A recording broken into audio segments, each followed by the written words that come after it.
एकनाथ शिंदे स्वतःला मूळचे शिवसैनिक समजतात असं लोकांना भासवतात आणि आज जे देशाचे गृहमंत्री यांच्या समोर लाचार कसे झाले ते पण त्यांनी दाखवलं। मुळात जय हिंद म्हणणं हे आपल्या देशावरचं प्रेम, जय महाराष्ट्र म्हणणं हे आपल्या महाराष्ट्रावरचं प्रेम, पण जय गुजरात म्हणजे हिंदी बरोबर आता गुजराती शिकणं पण बंधनकारक होईल। आप आगे चलो, हम साथ हैं।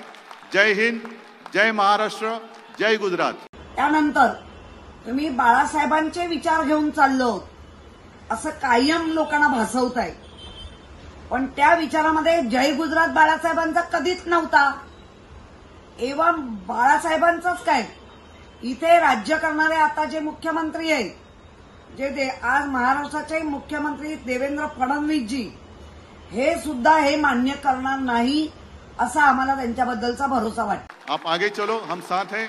जय हिंद, जय महाराष्ट्र, जय गुजरात। मला असं वाटतं सपशेल लोटांगण घालण्यासाठी आणि शहाणा खुश करण्यासाठी, त्यांना परत परत आठवण करून देण्यासाठी की मी तुमचा किती पाईक आहे, मला 2.5 वर्षांनी मुख्यमंत्री द्या, हे भासवण्यासाठी आता ते जे काय पाईप झाले आणि त्या पाईपातनं आता काय काय वाहत आहे हे मराठी माणसं, महाराष्ट्रातली जनता सगळे बघतायत। मुळात जय गुजरात, गुजरात गुजरातच्या जागी तो देशाचा एक महाराष्ट्रासारखा राज्य आहे, ते तिकडे जाऊन हे करा। तुम्ही तिकडे जय महाराष्ट्र म्हणू शकता का?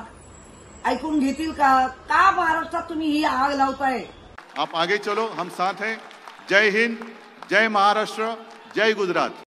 आपके बुलंद इरादों से तो चट्टानें भी डगमगाती है, आपके बुलंद इरादों से तो चट्टानें भी डगमगाती है।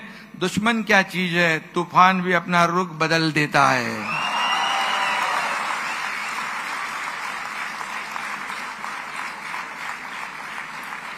आपके आने से यहाँ की हवा का नूर बदल जाता है, आपके आने से यहाँ की हवा का नूर बदल जाता है।